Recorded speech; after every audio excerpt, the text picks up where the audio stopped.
That's crazy to think that someone would kill someone else or harm someone else because they felt like they didn't respect them. Hi there, I'm Brother Merrill, and this is Sunshine for the Soul Inspirational Stories.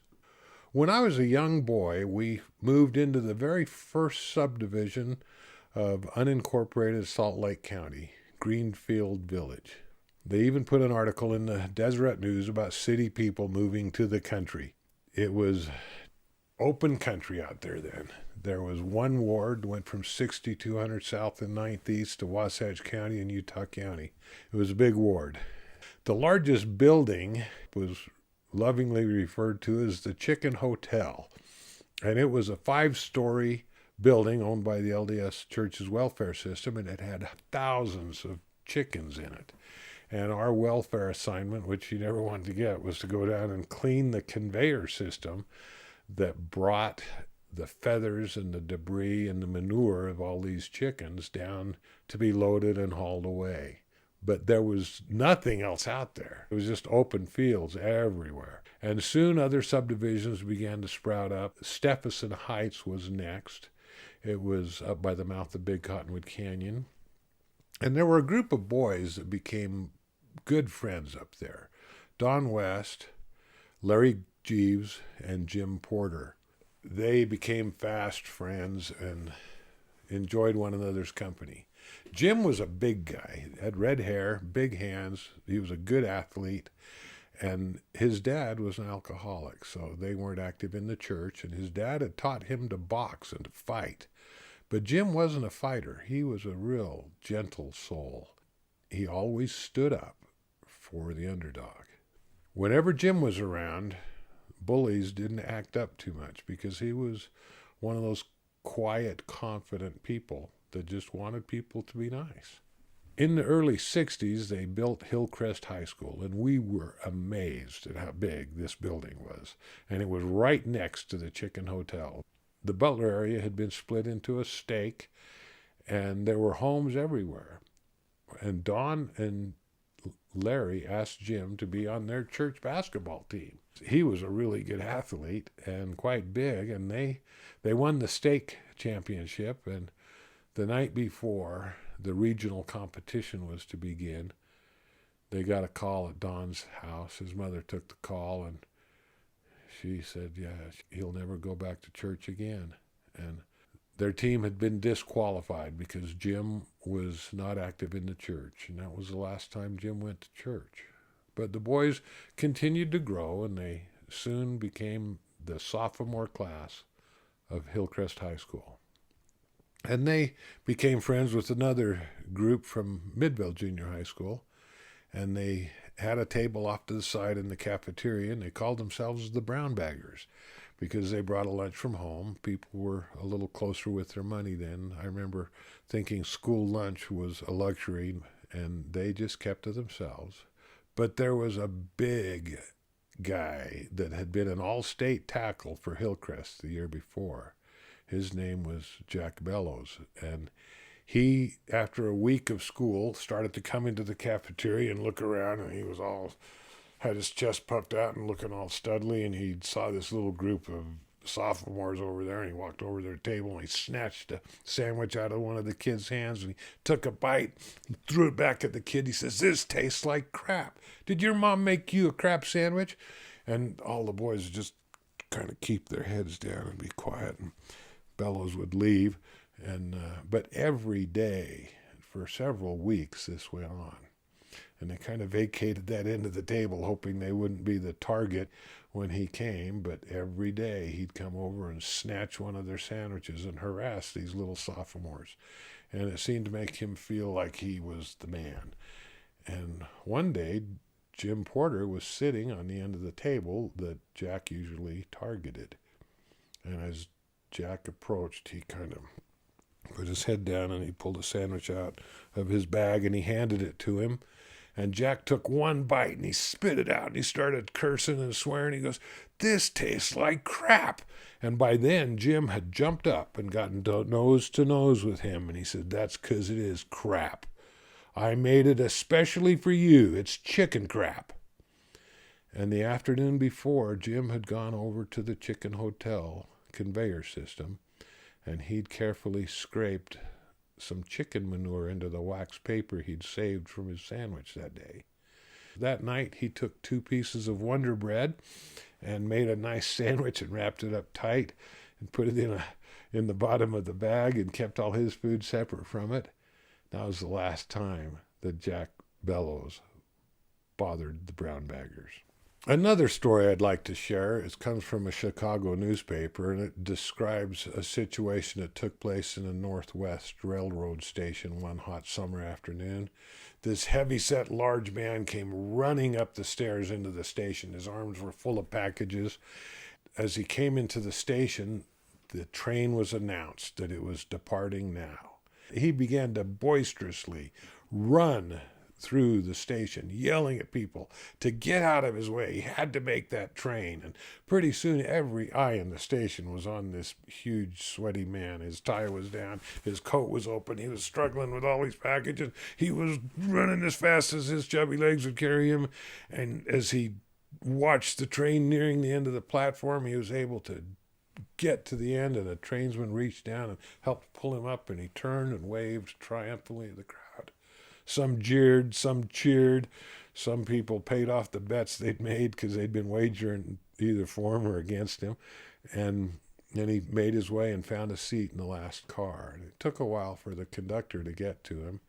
And when he got to him, the conductor took his ticket and said, "You're on the wrong train. This is a non-stop Milwaukee Express." And the guy said, "Well, there's one comfort about it. Those idiots in the station will never know I fooled them. They'll think I caught the right train."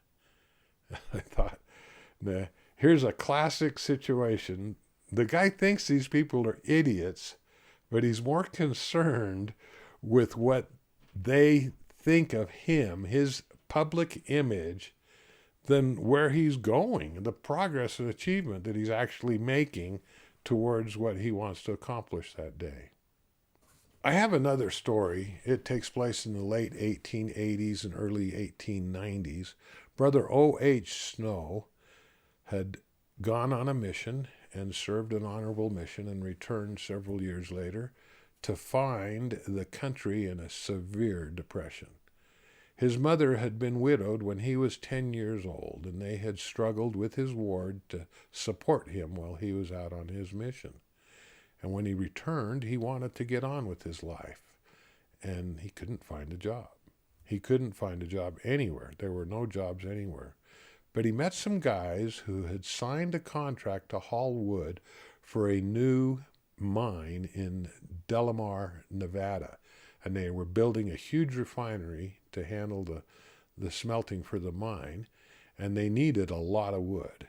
And so with a couple of older men from his ward and several guys his own age, they made their way down to Delamar, and they were able to secure a contract to haul 500 cords of wood.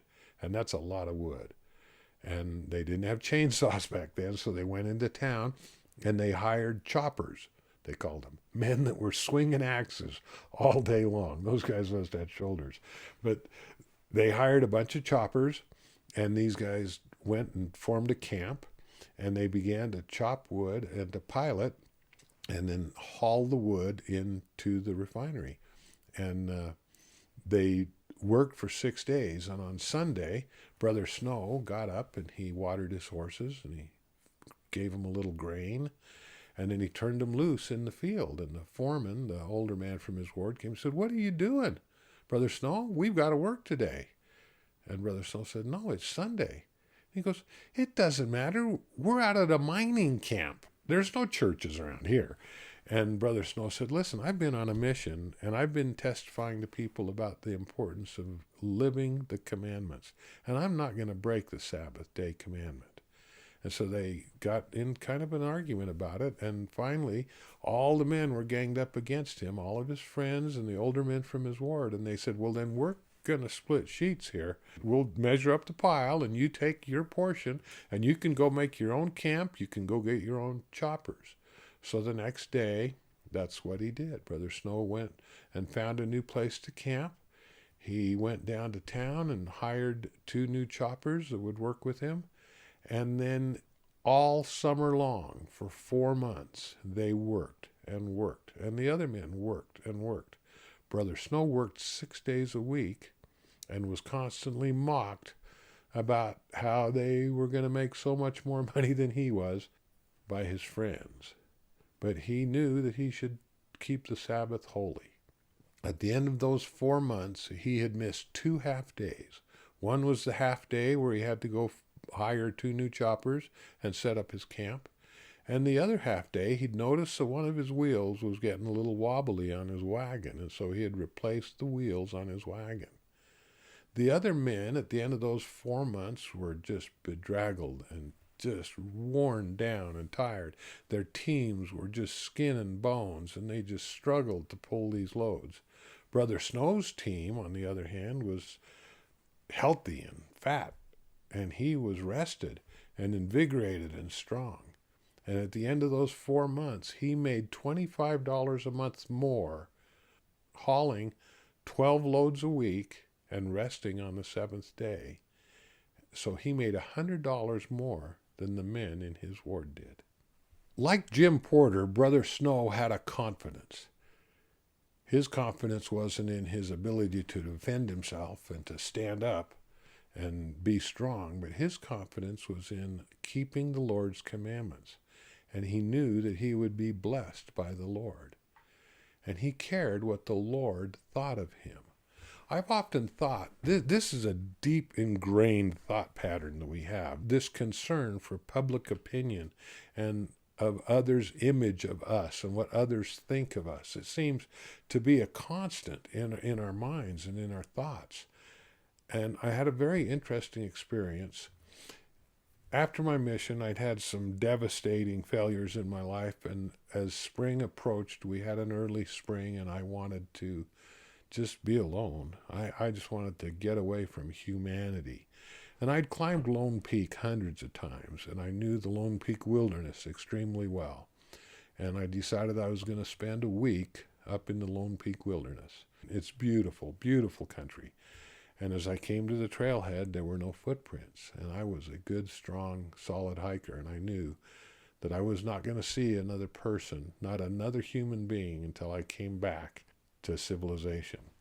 And so as I started the hike, I was trying to center on what's the Lord thinking about what I should do. You know, how am I going to work through this? What have I got to do? There were several things I had to figure out. But I kept being plagued by the craziest thoughts. I'd be worried about, is my shirt tucked in? How do I look? Does my hair look crazy? Does my gear look like I know what I'm doing? And I kept catching myself thinking these thoughts, and then I'd stop myself and say, you're not going to see another human being today or tomorrow or this whole week. Why are you worried about your appearance? And yet, for days, I was plagued with this repeating cycle of concern. And as the week wore on, I came to a conclusion that this was a thought pattern that came with us from the pre-existence. Because as we lived with our Heavenly Father and our Heavenly Mother, we were concerned with how they saw us and how we were, because they knew who we could be, and we wanted to be like them. Satan has perverted this thought process and replaced in a lot of us the concern for what the Lord thinks with a concern for what those idiots in the railroad station think. It's become a governing background noise for a lot of people.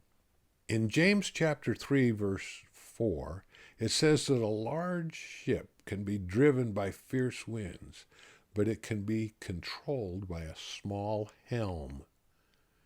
And that small helm, theoretically, all of us know that small helm is the Lord and what he thinks of us and us trying to obey his word and his commandments and become like him. But all of us fall short in this respect. Everyone knows who James E. Talmage is. He wrote Jesus the Christ. There's a copy of it up here. It was the only book we were allowed to take on our mission besides the scriptures. It's considered one of the greatest books besides the scriptures that was ever written for the LDS people. It's an amazing book. Brother Talmage was allowed to spend his days and evenings in the upper room of the Salt Lake Temple as he wrote this book. And after he'd finished it, turned in his manuscript to the publishers, he got an editor's copy. He was in his office at home and he began to complain bitterly. That idiot, I knew I couldn't trust that editor. What is this guy? I knew he couldn't do this job, and he was going on, and his son poked his head and said, Dad, what's the problem?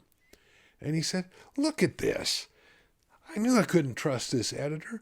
His son said, what? And he goes, it says everywhere in the book that John the Baptist lived on milk and wild money. It says it over again, milk and wild money, over and over again. It's all through the book. What an idiot that guy is.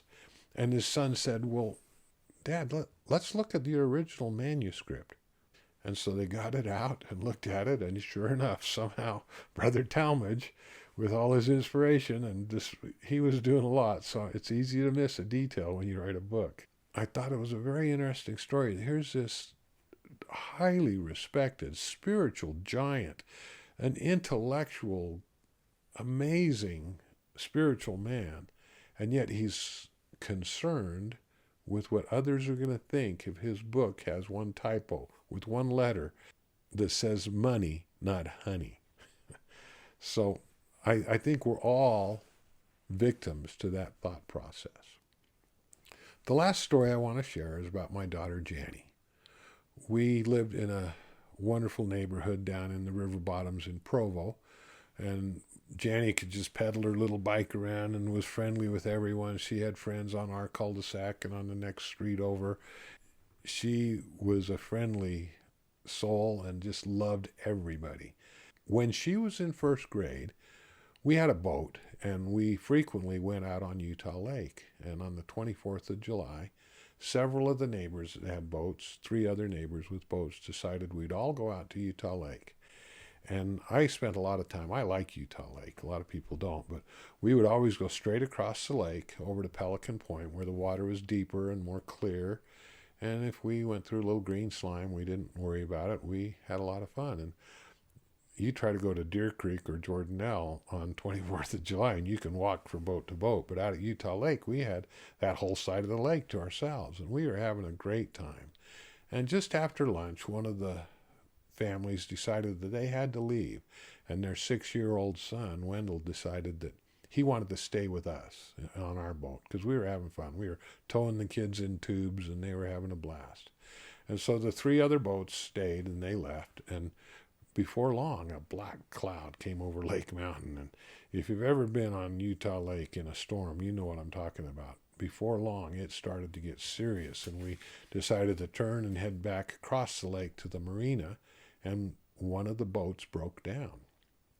And we worked on that boat, and we worked on that boat. It was an older boat, and we couldn't get it going. And by the time we gave up, the storm was upon us. And the waves were 3-4 feet high. And usually when the waves are that big, you kind of zigzag through the waves so you don't plow through them head on. But because we were towing this other boat, we had to just drive straight east, and the waves were crashing over the front of the boat, and everybody was scared, and this little 6-year-old Wendell was crying like a baby, and my wife scooped him up and wrapped him in a towel real tight and was comforting him and trying to make him feel better, and he just wailed and cried all the way across the lake till we got to the harbor and were safe. It scared all the kids and my wife pretty good. A few years later, in 3rd grade, Janny came up to me and she goes, Dad, do you know who the most popular guy in our class is? And I said, who? And she goes, Wendell. I thought, well, that makes sense. He's an athletic, smart kid. She goes, but Dad, he is so mean to Dano. And that was a young boy that had some challenges on the other side of the river in our ward. Janny was concerned because Wendell was so mean to him, and all the friends, because he was so popular, were beginning to pick on Dano and make him feel like he had all these problems and he didn't belong there, and they called him all kinds of terrible names. This went on. And Janny would come home just disturbed. And finally one day I said, okay, Jenny, because she was just this little frail little girl. I said, this is what you do. I said, next time Wendell teases Dano, you go put your arm around him and say, Wendell, do you remember when we got caught in that storm on Utah Lake a couple of years ago? I do. Do you want me to tell all your friends that story? Don't be mean to Dano. And I didn't hear anything else about it. She told me she did it. In 6th grade, Jenny came up to me with a big smile on her face. She goes, Dad, do you know who the most popular guy in our school is? It's Dano. And she had stood up for what was right from a position of strength. And she had shown love and kindness. And that love and kindness became contagious in that school. And instead of mocking that boy with the problems, he became the most popular boy in the school. We live in dark times. You can turn on the evening news and see prophecies being fulfilled. One of the prophecies I've always been very interested in is 3rd Nephi, chapter 20, verse 16, where the Savior repeats a prophecy that has been given all through the Old Testament and the New Testament and the Book of Mormon. He talks about a young lion that'll be like a beast in the forest, and it'll go forth and none can deliver. And I've always thought, who is this young lion, these descendants of Jacob? Who are they talking about? Well, I developed an opinion about the cross-references. Most of them just go to places in the Old and New Testament and Book of Mormon where that prophecy is reiterated. But there's one that clarifies who the young lion is. And it, for a long time, was D&C 87.5. But I always felt like it should include verse 4 in the clarification. And here when all these riots started, these BLM things that have been taking place for several years now, started, the church changed that cross-reference to include verse 4.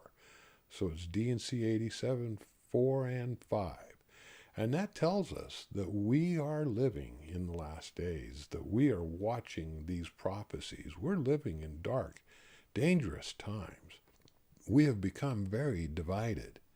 It seems like people are divided for crazy reasons. A sports team, if you like a different NBA team than I like, you're my enemy. Or politics, if you like a different presidential candidate than I like. Or health opinions about whether or not I should be vaccinated.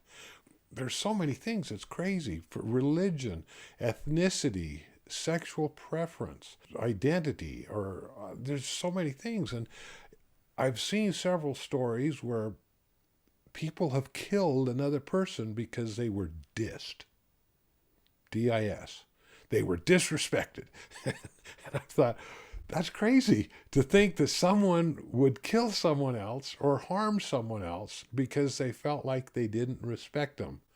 Like that's going to make me respect a guy. That's the way things have become. One of the blessings we're given in the temple is that we'll have the sword of justice that we wield can be a smile and a kind word, like Janny used with Wendell in the 3rd grade, because it can win hearts, it can win friends, and no matter what the divisions and the boundary lines are between us, if we arm ourselves with charity, the true love of our fellow man, we can survive and thrive in these troubled times. In D&C chapter 84, verse 88, it says that the Lord will go before us. He'll be on our right hand and on our left hand. He'll have angels round about us to bear us up, and that his Spirit will be in our heart as we strive to be kind and loving to one another, to be kind to those who diss us, to smile at those who may not be kind to us. We'll find that it's a disarming, powerful thing.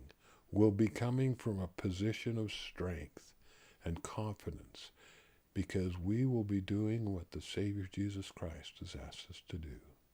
There are two great commandments, to love the Lord and to love our fellow man as ourselves. But that second commandment is a two-part commandment, and you've got to love yourself. You're a child of God. If you doubt that, kneel down and ask the Lord, are you there? Do you love me? And I promise you that you will feel his love pour into your heart and into your mind, and it will give you a confidence and a reassurance that no matter what you have to pass through, you will succeed and you will come out the way the Lord wants you to be. I hope you've enjoyed this today. You can subscribe here. If you like this story, you'll probably enjoy this one. Many people are watching all the stories on Sunshine for the Soul Inspirational Stories. Thank you.